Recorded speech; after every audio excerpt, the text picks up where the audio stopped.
사랑의 하나님, 6월달 첫 주일을 맞이해서 저희가 주일전에 모여서 주일 예배를 드립니다.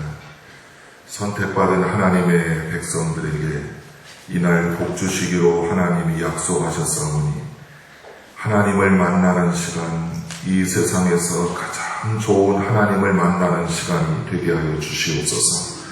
특별히 오늘 중고등부 학생들이 함께 예배를 드립니다. 우리 학생들에게 하나님이 특별히 은혜를 더하여 주셔서 공부할 때 그리고 지혜로울 때 만왕의 왕이신 하나님을 꼭 만나고 하나님의 음성을 듣고 변화되어서 이들의 앞날을 하나님 앞에 헌신하는 그런 놀라운 축복을 허락하여 주시옵소서. 그동안 종을 주님께 의탁하옵고 예수님 이름으로 기도하옵나이다. 아멘.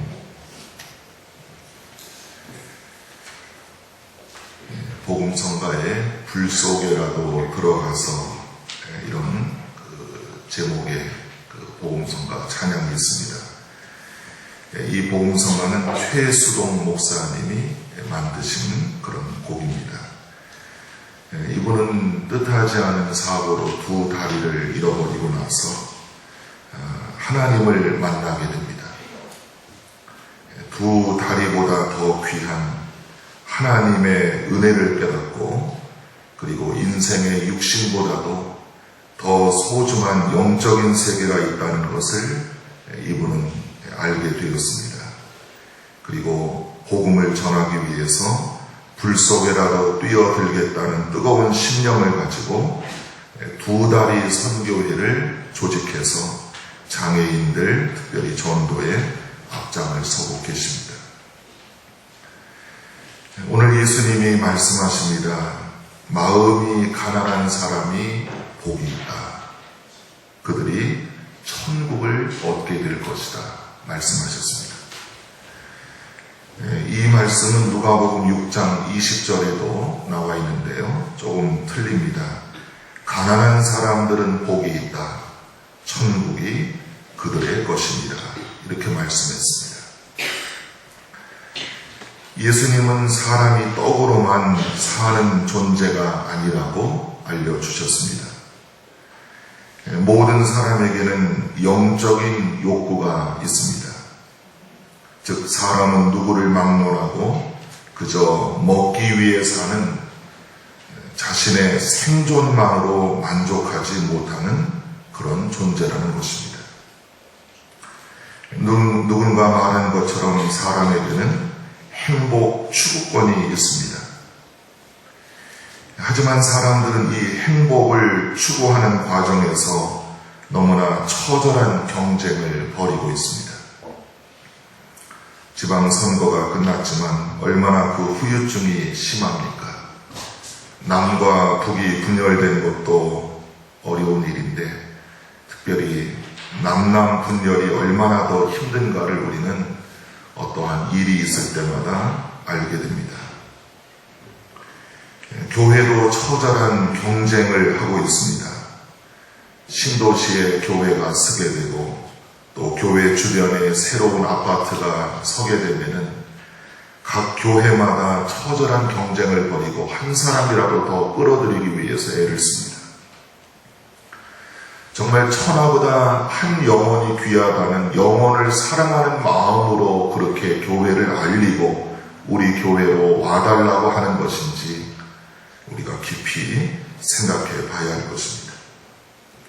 이제 곧 여름 성교학교가 시작될 것입니다.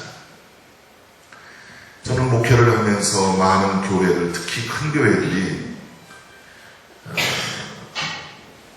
소위 물량 공세를 통해서 많은 선물을 주고 또 맛있는 간식을 주고 좋은 그런 시설을 통해서 어린이들을 많이 이끄는 것을 보면서 작은 교회는 형편이 되지 못하기 때문에 도대체 아이들의 마음을 사로잡을 그런 방법이 없는 거예요. 심지어 교회에 다니는 어느 교회를 다니는 어린이들이 한 며칠 동안 안 보여서 너 어디 갔다 왔니? 그러면은 서슴지 않고 다른 교회 여름 성교학교 갔다 왔다고 왜 그랬니? 그러면 거기 가면은 너무 먹을 게 많고 선물이 너무 많고 재밌는 프로그램이 많다는 그런 이야기를 하는 것을 들었습니다. 자신이 행복해지기 위해서 우리가 가지고 있는 것이 더 좋아지기 위해서 다른 사람을 불행하게 만드는 소위 아이러니를 우리는 모순을 경험하고 있습니다. 행복을 추구한다는 이유로 사람들은 윤리를 저버리고 예의를 저버립니다. 인정사정도 가리지 않습니다.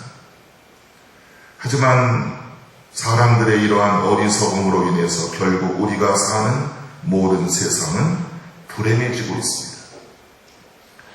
이 세상은 소위 서바이벌 게임처럼 적자 생존, 어떤 밀림 속에 사는 약육강식의 세계가 아니지 않습니까? 기독교인들은 기독교인다운 행복을 추구해야 된다고 믿습니다. 기독교인의 행복은 우리의 믿음과 삶을 온전하게 만들어주시는 예수님의 말씀대로 살아갈 때에 비로소 행복해집니다. 그래서 성경은 역설적입니다. 한 알의 밀이 땅에 떨어져 죽어야만 많은 사람이 행복해질 수 있다. 마치 한 자루의 양초가 자기의 몸을 녹이면서 주변의 어두움을 밝히는 것처럼 기독교인들의 행복은 바로 세상 사람들의 행복과는 차이가 있는 것입니다. 성경은 기독교인의 궁극적 행복이 이 세상이 아니라 하나님의 나라에 있다고 알려주고 있습니다. 하나님께서 온전하시고 거룩하신 뜻대로 통치하시는 하나님 나라에서 우리들이 살아갈 때에 완전한 행복을 누릴 수 있다고 말씀하고 있습니다. 프랑스의 철학자 파스칼이 모든 인간의 마음 속에는 하나님이 만들어 놓으신 공백이 있다고 이야기했습니다. 그 공백을 채우려고 사람들은 본능적으로 노력을 합니다. 그러나 안타깝게도 하나님이 그 공백을 채워주지 않으시면 사람들은 다른 것으로 그 허전한 마음을 채우기 위해서 애를 씁니다. 그러나 그것은 불가능합니다. 하나님의 나라가 그 마음 속에 이루어지지 않으면은 수가성의 여인처럼 늘 목말라하고 방황하며 살 수밖에 없습니다. 유명한 성 어거스틴도 오 하나님은 하나님 자신을 위해서 우리를 만드셨습니다. 그래서 우리의 마음은 하나님 안에서 안식을 찾을 때까지 결코 평안을 누리지 못합니다. 이런 말을 했습니다. 우리 여기 학생들이 옷에 신경을 쓰고 친구를 따라다니고 연예인을 따라다니고 운동을 좋아하고 인터넷에 빠지고 다 좋습니다. 그러나 우리 학생들의 마음속에 하나님이 안 계시면 하나님의 나라가 여러분 마음속에 이루어지지 않으면 여러분의 마음은 늘 허전하고 방황하게 되는 거예요. 그러므로 그리스도인들은 이 세상에 소망을 두고 살아가서는 안 됩니다. 영원한 하나님의 나라를 바라보며 살아가야 합니다. 점점 어두워져가는 이 세상에 진리의 등불이고 희망이 되시는 예수님을 전하면서 예수님과 함께 동행하는 삶을 살아야 합니다. 이런 삶을 살아가려면 무엇보다도 마음이 가난한 사람이 되어야 합니다. 그럴 때 비로소 행복해지는 사람이 되는 것입니다. 마음이 가난한 사람은 첫째로 자기 아집을 버리는 사람입니다. 스펜서라는 종교 심리학자가 이런 조사를 했습니다. 1000명의 기독교인을 대상으로 언제 예수를 믿게 됐는가 조사를 했는데 그 중에 548명, 반도 넘는 사람들이 20살 이전에 신앙생활을 시작했다는 대답을 했습니다. 그리고 337명, 약 30%에 해당하는 사람이 20살에서 30살 사이의 신앙생활을 시작했다는 것입니다. 또 40에서 50살 사이에는 겨우 15명, 그리고 50살이 넘어서는 불과 4명밖에 신앙생활을 시작한 사람이 없다고 하는 것입니다. 이 통계가 우리에게 주는 교훈은 사람은 나이가 들수록 자신의 지식이나 관습 그리고 경험에 의존해서 다른 것, 즉 새로운 것에 대해서는 폐쇄적이라고 하는 것입니다. 이것은 신앙생활을 시작해서도 마찬가지입니다. 대부분의 기독교인들이 처음에는 예수를 믿을 때 어린아이의 마음처럼 옥토처럼 마치 스펀지처럼 하나님의 은혜를 잘 받아들이고 신앙이 점점 계속 새로워집니다.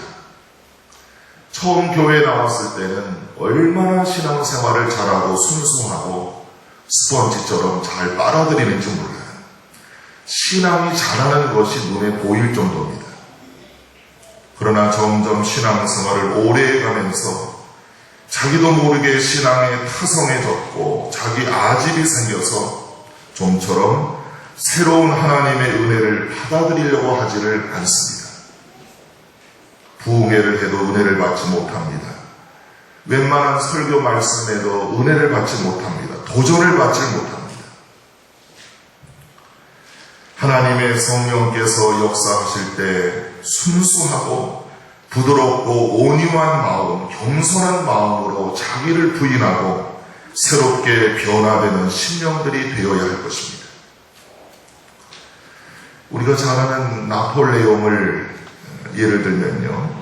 나폴레옹은 나의 사전에는 불가능이 없다라고 주장했습니다. 교만한 말이죠. 잘못된 아집을 버리지 못해서 그는 러시아 전쟁에서 패하고 마침내 프랑스 왕의 자리에서도 쫓겨나고 말았습니다. 자기 고집과 자아 도취 때문에 스스로를 망친 것입니다. 성경에 나오는 요한의 아들 시몬 베드로는 2대에 걸친 어부였습니다. 어느 날 베드로는 예수님을 만나고 그가 밤새도록 고기 한 마리 잡지 못했지만 예수님께서 시몬 베드로야, 내가 밤새도록 얻은 것이 없지만 다시 한번 깊은 데로 가서 그물을 내리라 하시는 주님의 말씀을 듣고 말씀에 순종해서 깊은 데로 가서 그물을 내렸을 때, 즉 자신의 아집을 버렸을 때 전혀 경험하지 못했던 놀라운 기적을 경험하게 되었던 것입니다. 좌절과 실패의 한계 상황에서 벗어나서 성숙한 삶의 주인공이 되었던 것입니다.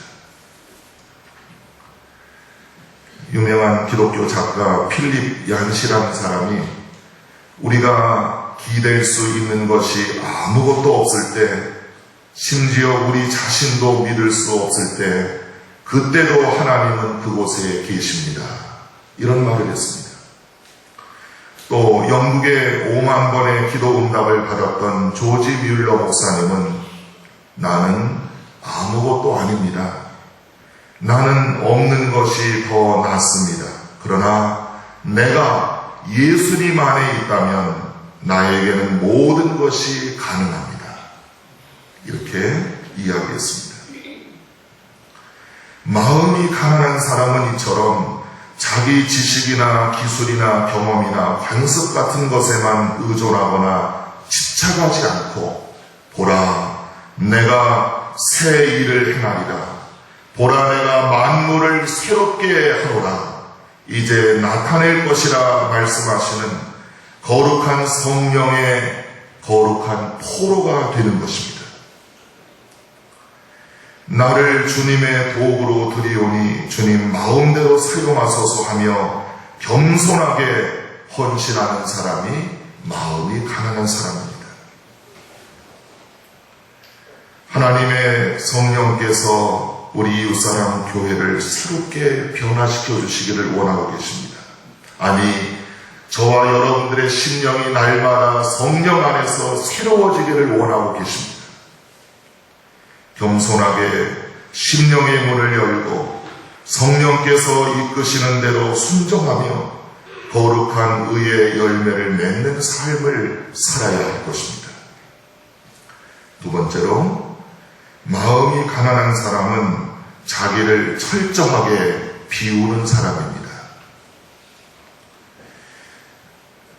뒤에 학생들 잘 들어 설교 끝나고 은혜 받고 야외 예배 가야지, 그지? 인천 대공간이 좋겠다. 자, 두 번째, 마음이 가난한 사람은 자기를 철저하게 비우는 사람입니다. 20세기의 성가로 불리는 슈바이처는 아프리카를 위해서 자기를 온전히 비웠습니다. 가만히 있어도 슈바이처는 명성과 명예와 재물, 모든 것을 누릴 수 있는 사람이었지만 아프리카를 위해서, 그 미개한 불쌍한 영혼들을 위해서 자신을 비운 것입니다. 아프리카 선교에 헌신하여 아프리카의 구원자 또는 인류의 태양이라는 찬사를 받았습니다. 모세도 80살에 내 신을 벗으라 하시는 하나님의 음성을 듣고 그는 애국에서 고통받는 이스라엘 사람들을 위해서 자기를 온전히 비웠습니다. 아브라함도 75세가 되어서 이제 너는 본토 친척 아비집을 떠나 내가 네게 지시하는 땅으로 가라. 너는 복의 근원이 될지라. 너는 축복의 통로가 될지라 하시는 하나님의 음성을 듣고 아브라함도 자신을 비웠던 것입니다. 사도 바울은 우리에게 이야기합니다. 빌립보서 2장에 너희 안에 이 마음을 품으라. 곧 그리스도 예수의 마음이니. 그리스도 예수의 마음을 품어야, 나를 비우고 예수님의 마음을 품어야만 참다운 기독교인이 될 수 있다는 것입니다. 영국 옆에 아일랜드라는 나라가 있죠. 그 나라의 조셉 스크리븐이라는 청년의 이야기입니다.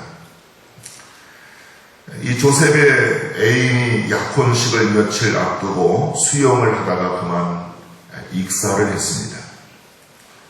너무나 실망한 이 청년은 자포자기하고 그리고 늘 술을 먹고 아무나 붙잡고 싸움을 거는 아주 타락한 청년이 되었습니다. 옆에서 보던 이웃 사람이 안타깝게 여기고 이 청년을 설득해서 이 청년은 캐나다로 이민을 갔습니다. 거기서 교회를 다니게 됐고 좋은 목사님을 만나서 설교를 듣고 개인 상담을 계속하여서 마음의 변화가 생기고 예수님을 믿게 되었습니다. 그는 자기를 비우고 자기 속에 있는 그러한 불평 그리고 쓰리 쓴 쓴뿌리를 다 비우고 예수님의 마음을 품고 신앙생활에 열심을 내어서 자신의 재능이 무엇인가를 발견하게 되었습니다. 이 청년에게는 좋은 시를 쓰는 재능이 있었습니다. 그래서 이 조셉 스크리븐이라는 청년이 찬송가 가사를 계속 쓰게 되는데 유명한 찬송가 가사 369장, 옛날 찬송가 487장에 나오는 죄진 맡은 우리 구주라는 찬송 가사를 쓰게 되었습니다. 절망하고 자포자기했던 조셉 스크리븐이 자기를 비우고 예수님을 영접했을 때 그의 마음에는 하나님의 나라가 임했고 완전히 새로운 인생을 살게 되었던 것입니다. 자기를 비우고 예수님의 마음을 품는다고 하는 것이 이처럼 중요한 것입니다. 마음이 가난한 사람이 되어야만 합니다. 겉으로만 입으로만 주여 주여 하는 사람이 아니라 속사람이 변화되어서 예수님의 마음을 품고 날마다 거룩한 성령님을 모시고 살아가야 합니다. 예수님은 자기를 비우시고 죽기까지 복종하셔서 십자가에 죽으셨습니다. 자기를 비운다는 것은 자기의 잘못된 삶을 십자가에 못 박는 것을 말합니다. 즉, 주인이 바뀌는 것입니다. 지금까지는 내가 나의 주인이었지만은 예수님을 마음에 품고 자기를 비우는 사람은 이제는 내가 나의 주인이 아니라 예수님이 내 인생의 주인이 되는 것입니다. 가치관이 바뀌는 것입니다. 우선순위가 바뀌고 삶의 목적이 바뀌고 그 목적을 이루기 위한 삶의 목표 설정이 새로워집니다. 라이프 스타일이 새로워지는 것입니다. 자기를 비우는 사람, 예수님처럼 십자가의 자신을 못 박고 나는 죽고 그리스도와 함께 새롭게 탄생할 때에 하나님은 그 사람의 마음속에 하나님의 나라라는 최고의 선물을 주시는 것입니다. 끝으로 마음이 가난한 사람은 자기를 아는 사람입니다. 너 자신을 알라. 누가 얘기했어요, 학생들? 누가 얘기했어요? 소크라테스. 그거 모르면 안 되지. 자, 너 자신을 알라. Know yourself. 너 자신을 알라. 이것은 간단한 명제이면서 우리 자신에게 가장 중요한 명제입니다. 사람들은 내가 누구인가, 내 나이가 몇 살이고, 내 몸무게가 몇 킬로고, 내 키가 몇이고, 내 혈액형이 뭐고, 내가 어떻게 살아왔고, 그저 이런 어떤 형식적인 피상적인 것에 대해서는 알지만 도대체 내가 누구인가 내 내면적인 것에 대해서는 잘 몰라요. 그래서 가끔가다 우리는 내가 이런 모습이었나? 내 자신의 실제적인 모습 때문에 놀래고 충격을 받지 않습니까? 서양 격언의 똑똑한 쥐는 하늘을 나는 새를 부러워하지 않는다. 그 대신 깊이 굴을 뚫는다는 말이 있습니다. 쥐는 아무리 뛰어나도 하늘을 날 수 없습니다. 자기를 아는 쥐는 오히려 자신의 안전을 위해서 굴을 뚫는다고 하는 것입니다. 이처럼 마음이 가난한 사람은 자기를 잘 아는 사람입니다. 존 윌리엄스라는 사람이 하루는 성경을 읽다가 고린도전서 15장 3절과 4절 말씀에 회개하고 예수님을 믿게 됩니다. 이분은 런던의 작은 양복점 점원으로 일하고 있으면서 회개하고 변화되어서 YMCA를 창립하게 되었습니다. 그 성경 말씀은 그리스도께서 우리 죄를 위하여 죽으시고 그리스도께서 나의 죄를 위하여 죽으시고 장사 지낸 바 되었다가 성경대로 사흘 만에 다시 살아나셨다. 이 말씀이었습니다. 예수님께서 우리 죄를 위하여 나의 죄를 위하여 죽으셨다는 그 말씀 때문에 이 존 윌리엄스는 눈물로 회개하고 평생 주님께 헌신하기로 결심을 했습니다. 유명한 선교사 리빙스톤도 주 예수를 믿으라 그리하면 너와 네 집이 구원을 얻으리라는 사도행전 16장 31절의 말씀에 은혜를 받고 아프리카 전도에 평생을 바치기로 결심합니다. 즉, 이 두 사람은 사람이 누구인가? 사람은 반드시 구원을 받아야만 하는, 죄를 용서받아야만 구원받는 이런 존재라는 것을 깨달은 것입니다. 성경은 아담 이후로 모든 사람을 죄인이라고 이야기합니다.